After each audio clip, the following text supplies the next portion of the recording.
Hello প্রিয় দর্শকরা, আজকে আমি রুই মাছ রান্না করছি।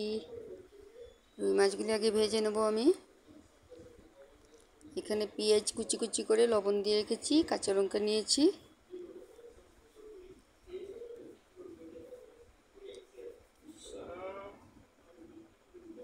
এখানে কড়াই বসিয়ে দিয়েছি, তেলটাও দিয়ে দিয়েছি। এখন আগে মাছগুলি ভেজে নেব।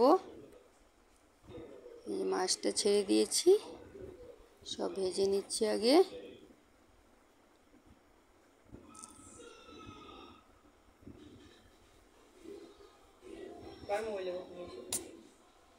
এই যে সব মাছ ভেজে নিয়েছি আমি। এখানে মশলা, হলুদ, লবণ, জিরার গুঁড়া, ধনিয়া গুঁড়া, লঙ্কা গুঁড়া নিয়েছি আমি। জল দিয়ে ভিজিয়ে নিচ্ছি। এখন তেজপাতা ছেড়ে দেব, গোটা জিরা ছেড়ে দিচ্ছি।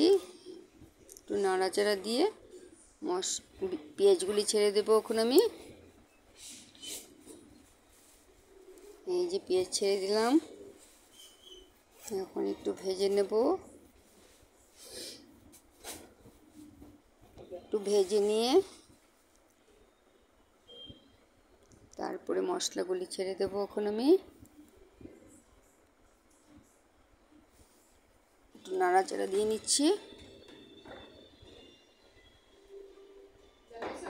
কাঁচা লঙ্কাগুলি দিয়ে দিলাম। একটু নাড়াচাড়া দিয়ে মশলাগুলি দিয়ে দিচ্ছি এখন আমি।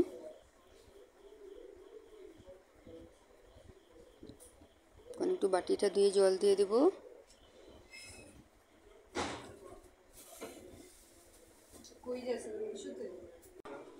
মশলাগুলি সাঁতলিয়ে নেব এখন একটু আমি।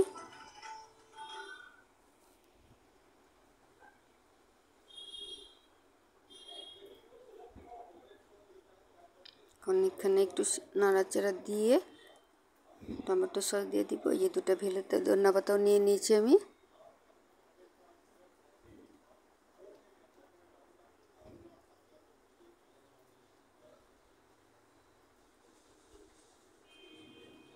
আমার ঘরে বানানো সস আছে, টমেটো সস, এটা দিয়ে দেব।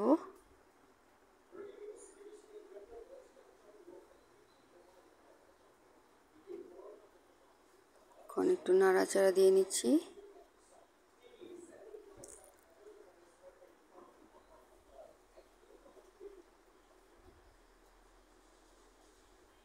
এখন জলটা ঢেলে দিচ্ছি আমি। এখন তরকারিটা ফুটবে, তারপরে মাছগুলি ছেড়ে দেব। এই তরকারিটা ফুটছে আমার।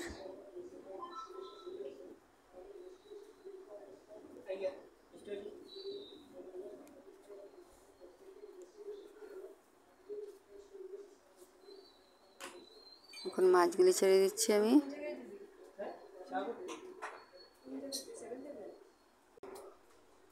মাছগুলি দিয়ে দিয়েছি। আজকে আমি বেশি ঝোল শুকনা করব না, একটু ঝোল ঝোল রাখবো। হচ্ছে এটা এখন। বন্ধুরা,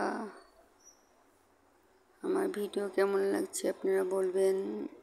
ভালো লাগে তবে একটু লাইক, শেয়ার, সাবস্ক্রাইব করতে ভুলবেন না।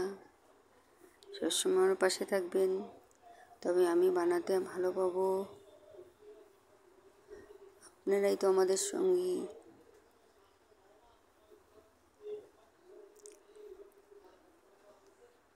ফুটছে এখন, আস্তে আস্তে আমি নামিয়ে নেব। এটা নামিয়ে নিয়ে কত বিলাতি ধনিয়া পাতা দিয়ে দেবো।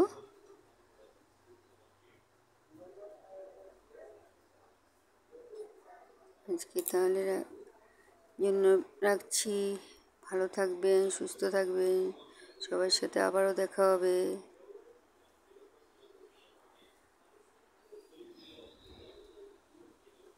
Thank you.